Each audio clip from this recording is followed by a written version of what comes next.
ضلع کیچ کے علاقے شاپک سے 3 نوجوان اغوا۔ رواں سال کے پہلے 6 مہینوں کے دوران بلوچستان میں 201 افراد جبری لاپتہ اور 59 افراد ماورائے عدالت قتل ہوئے۔ Baloch human rights council.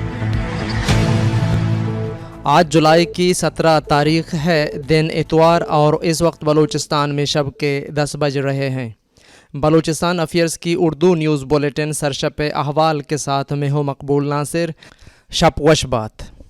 ضلع کیچ کے علاقے شاپک سے مسلح افراد 3 نوجوانوں کو اسلحہ کے زور پر اپنے ساتھ لے گئے۔ آمدہ اطلاعات کے مطابق ضلع کیچ کے نواحی علاقے شاپک میں نامعلوم مسلح افراد نے گزشتہ روز بالگتر کے رہائشی نادل ولد دلمراد، قدیر جان ولد علی بخش اور محمد حاصل ولد محمد کو شاپک کے علاقے ڈنیسر بازار میں اپنے ایک رشتہ دار کے گھر سے دوپہر کے وقت جبری طور پر اٹھا کر لے گئے۔ ذرائع کے مطابق نادل اور قدیر بالگتر کے رہائشی اور اپنے رشتہ داروں سے ملنے شاپک گئے ہوئے تھے، جہاں انہیں جبری طور پر لاپتہ کر دیا گیا ہے۔ رواں سال کے پہلے 6 مہینوں کے دوران بلوچستان میں 201 افراد جبری طور پر لاپتہ کر دیے گئے اور 59 افراد کو ماورائے عدالت قتل کر دیا گیا ہے۔ بلوچ ہیومن رائٹس کونسل نے رواں سال کے پہلے 6 مہینوں کے دوران بلوچستان میں ہونے والے جبری گمشدگیوں اور ماورائے عدالت قتل کی تصدیق شدہ فہرست جاری کر دی ہے۔ BHRC کی فہرست کے مطابق جنوری سے جون 2022 تک 201 افراد جبری گمشدگیوں کا نشانہ بنے۔ اس کے علاوہ سیکورٹی فورسز نے تشدد کر کے 59 افراد کو ماورائے عدالت قتل کیا اور ان کی مسخ شدہ لاشیں بلوچستان کے مختلف اضلاع سے برآمد ہوئیں۔ مزید یہ کہ جون 2022 میں لاہور سے 55 مسخ شدہ لاشیں ملی تھیں اور خیال کیا جاتا ہے کہ یہ بلوچستان سے لاپتہ افراد ہیں۔ BHRC نے مختلف ذرائع اور متاثرین کے لواحقین سے ان اعداد و شمار کی تصدیق کی ہے۔ اس فہرست کے مطابق جنوری 2022 میں لاپتہ افراد کی تعداد 49 جبکہ قتل ہونے اور برآمد ہونے والی مسخ شدہ لاشوں کی تعداد 9 تھی۔ فروری 2022 میں 27 افراد جبری لاپتہ ہوئے جبکہ 7 افراد کی مسخ شدہ لاشیں ملیں۔ مارچ میں لاپتہ افراد کی تعداد 27 جبکہ قتل ہونے اور برآمد ہونے والی مسخ شدہ لاشوں کی تعداد 11 تھی۔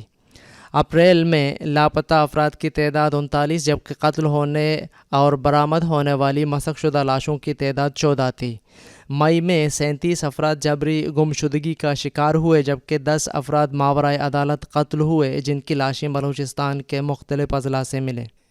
جون میں جبری گمشدگیوں کی تعداد 21، مسخ شدہ لاشوں کی تعداد تصدیق شدہ 4 تھی جبکہ غیر مصدقہ تعداد 55 تھی۔ کراچی کوئٹہ قومی شاہراہ لسبیلا سکن کے قریب 3 ٹرکوں میں تصادم، 3 افراد جاں بحق۔ اتوار کی صبح کراچی کوئٹہ قومی شاہراہ لسبیلا سکن کے قریب 3 ٹرکوں میں تصادم ہوا جس کے نتیجے میں 3 افراد جاں بحق ہو گئے۔ حادثہ تیز رفتاری کے باعث پیش آیا۔ نعشیں DHQ اسپتال اتل منتقل کر دی گئیں۔ جاں بحق افراد کا تعلق کوئٹہ سے ہے۔ خضدار میں 2 افراد کی لاشیں برآمد۔ لیویز فورس خضدار کی ٹیم کو زیدی کے علاقے سے 2 نامعلوم لاشیں ملیں جو کہ ایک مرد اور ایک خاتون کی ہیں۔ خضدار زیدی ایریا میں اب تک کسی نے ان کی شناخت نہیں کی ہے۔ خیال کیا جاتا ہے کہ دونوں خضدار سے باہر کی ہو سکتی ہیں جن کی شناخت مطلوب ہے۔ دونوں لاشوں کو سول اسپتال خضدار کے مردہ خانہ میں شناخت کے لیے رکھ دیا گیا ہے۔ مشقے سے اغوا ہونے والے شخص کی نعش برآمد۔ مشقے سے گزشتہ روز اغوا ہونے والے شخص کی لاش برآمد۔ آمدہ اطلاعات کے مطابق گزشتہ روز علی احمد ولد عیسیٰ کو اغوا کیا گیا تھا۔ آج اس کی لاش بانسر کے علاقے سے برآمد ہوئی ہے۔ لیویز فورس مزید تفتیش کر رہی ہے۔ لاپتہ افراد کے بارے میں قائم کمیٹی متاثرہ خاندانوں سے ملاقات کرے۔ Chairman voice for Baloch missing persons Nasrullah Baloch. Voice for Baloch missing persons کے چیئرمین نصر اللہ بلوچ نے کہا ہے کہ آپ لوگوں کے علم میں ہے کہ وفاقی سطح پر لاپتہ افراد کے مسئلے کے حل کے لیے ایک پارلیمانی کمیٹی بنائی گئی ہے جس کے 3 اجلاس ہوئے ہیں جس میں مختلف تنظیموں کے نمائندوں کو مدعو کر کے ان کے تجاویز کو سنا گیا ہے، لیکن کمیٹی نے voice for Baloch missing persons کو اجلاسوں میں مدعو کیا ہے اور نہ ہی جبری گمشدگیوں کے حوالے سے ہماری پوائنٹ آف ویو لی گئی ہے۔ ہم سمجھتے ہیں کہ کمیٹی کا یہ رویہ غیر جمہوری اور باعث تشویش ہے۔ آپ لوگوں کے علم میں ہے کہ جبری گمشدگیوں سے سب سے زیادہ متاثر بلوچستان ہے اور بلوچستان سے ہزاروں کی تعداد میں لوگ جبری طور پر لاپتہ ہیں اور تنظیم ان کی نمائندگی کر رہا ہے۔ اس لیے وفاقی سطح پر لاپتہ افراد کے حوالے سے بنائی گئی پارلیمانی کمیٹی کا تنظیم کو نظر انداز کرنا ناانصافی اور بلوچستان سے لاپتہ افراد کے اہل خانہ کے ساتھ ظلم و زیادتی ہوگا۔ انہوں نے تجویز دی ہے کہ voice for Baloch missing persons کو پارلیمانی کمیٹی کے اجلاس میں مدعو کرنے کے ساتھ تنظیم کے تجاویز کو سنا جائے۔ کمیٹی چاروں صوبوں کا دورہ کرے اور لاپتہ افراد کے اہل خانہ سے ملاقاتیں کر کے ان کے کرب و اذیت اور مشکلات کو ان کی زبانی سنے۔ پارلیمانی کمیٹی کو اس چیز کا پابند ہونا چاہیے کہ وہ لاپتہ افراد کے حوالے سے تمام اسٹیک ہولڈرز کا موقف سنے اور پارلیمانی کمیٹی جو بھی تجاویز مرتب کرے ان پر بھی تمام اسٹیک ہولڈرز کو اعتماد میں لینے کے بعد وہ تجاویز حکومت کو فراہم کیے جائیں۔ ضلع کیچ کے علاقے گوکدان میں فائرنگ سے ایک شخص زخمی۔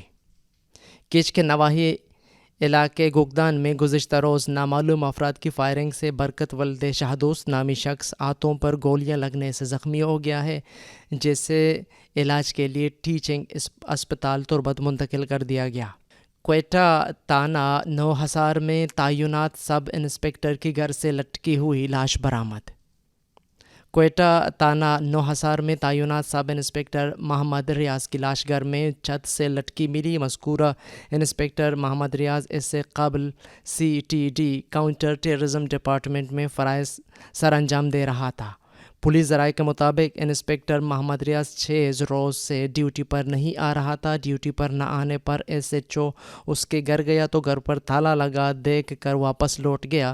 انسپکٹر محمد ریاض گھر پر اکیلا رہ رہا تھا، تاحال فوری طور پر انسپکٹر کی موت کی وجہ سامنے نہیں آ سکی ہے۔ پولیس خودکشی سمیت دیگر پہلوؤں پر تفتیش کر رہی ہے۔ تربت کے علاقے کوشک میں 2 بچیاں پانی میں بہہ کر جاں بحق ہو گئیں۔ ضلع انتظامیہ کے مطابق دونوں بچیاں کھیچ کور ندی میں ڈوب کر جاں بحق ہوئیں۔ ضلع انتظامیہ کا مزید کہنا تھا کہ دونوں بچیوں کی لاشیں سول اسپتال تربت منتقل کر دی گئی ہیں۔ عالمی اور علاقائی خبریں۔ امریکہ کا بحیرہ جنوبی چین میں فریڈم آف نیویگیشن آپریشن۔ امریکی بحریہ کا کہنا ہے کہ اس نے متنازعہ اس پر اٹلی جزائر کے قریب اپنے ایک تباہ کن بحری جہاز کو گزار کے بحیرہ جنوبی چین میں اپنے بحری حقوق اور آزادیوں کا پرزور اظہار کیا ہے۔ امریکی ساتویں بیڑے نے ایک بیان میں کہا ہے کہ USS بین فولڈ بحری جہاز کے ذریعے ہفتے کو بحیرہ جنوبی چین میں نیویگیشن آپریشن کیا گیا ہے، جس کا مقصد سمندری حقوق، آزادیوں اور اس کے جائز استعمال کو برقرار رکھنا ہے، جن کی بین الاقوامی قانون کے مطابق اجازت ہے۔ امریکی بحریہ کا یہ آپریشن چین، ویتنام اور تائیوان کی طرف سے بے ضرر سمندری نقل و حرکت پر عائد پابندیوں کو چیلنج کرتا ہے۔ خیال رہے کہ نیویگیشن کی آزادی کو جدید تجارت کے لیے ضروری سمجھا جاتا ہے، کیونکہ یہ سامان کی نقل و حمل کا ذریعہ ہے۔ امریکی بحریہ نے اپنے بیان میں مزید کہا ہے کہ امریکہ تمام اقوام کے لیے ایک اصول کے طور پر جہاز رانی کی آزادی کو برقرار رکھتا ہے۔ یاد رہے کہ چین بحیرہ جنوبی کے سمندر پر اپنی ملکیت کا دعویٰ کرتا ہے، تاہم ایک بین الاقوامی ٹریبونل نے چین کے ان دعووں کو کالعدم قرار دیا ہے، لیکن اس نے چین کو آبی گزرگاہوں میں مصنوعی جزیرے بنانے سے نہیں روکا۔ کئی ایشیائی ممالک نے بھی بحیرہ جنوبی چین پر ملتے جلتے دعووں کا اعلان کیا ہے۔ دوسری طرف چین کا کہنا ہے کہ وہ بحری جہازوں کے گزرنے کو نہیں روکتا اور اس نے امریکہ پر ایسے دعووں سے پریشانی پیدا کرنے کا الزام لگایا ہے۔ چین نے بحیرہ جنوبی جزائر میں ایئرپورٹس بھی بنا رکھے ہیں، جس نے بین الاقوامی خدشات کو جنم دیا ہے کہ بیجنگ ان جزائر کے ساتھ کیا کرنا چاہتا ہے۔ یونان کے سرکاری نشریاتی ادارے ERT کی اتوار کو نشر کردہ ایک رپورٹ میں بتایا گیا ہے کہ ہفتے کی رات شہر کاوالا میں آنٹونوف AN-12 طرز کا ایک فوجی مال بردار طیارہ گر کر تباہ ہو گیا ہے اور اس میں سوار عملے کے تمام 8 ارکان ہلاک ہو گئے ہیں۔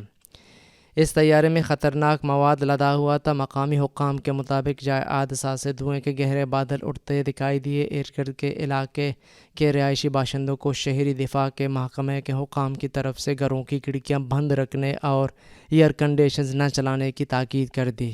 پانگیو نامی متاثرہ علاقے کے میئر پیلیفوس اناستاسیادس نے ایک بیان میں کہا ہے کہ یہ جہاز خطرناک مواد غالباً گولہ بارود لے کر جا رہا تھا۔ انہوں نے تاہم یونانی خبر رساں ادارے کے ساتھ بات چیت کرتے ہوئے کہا ہے کہ اس جہاز میں کوئی کیمیائی یا جوہری مواد نہیں تھا۔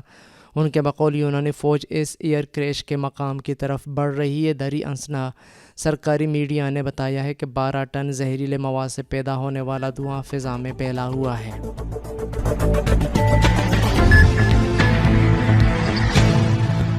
یہ تھیں اب تک کی اہم خبریں۔ مزید خبروں اور اپڈیٹس کے لیے ہماری ویب سائٹ اور یوٹیوب چینل وزٹ کریں۔ یہ بلیٹن آپ تک پہنچائی ہے عمر کریم بلوچ نے اور اس کے ایڈیٹر قمبر مالک بلوچ۔ مجھے بلوچستان افیئرز کی ٹیم کے ساتھ اجازت دیجیے۔ شب بخیر۔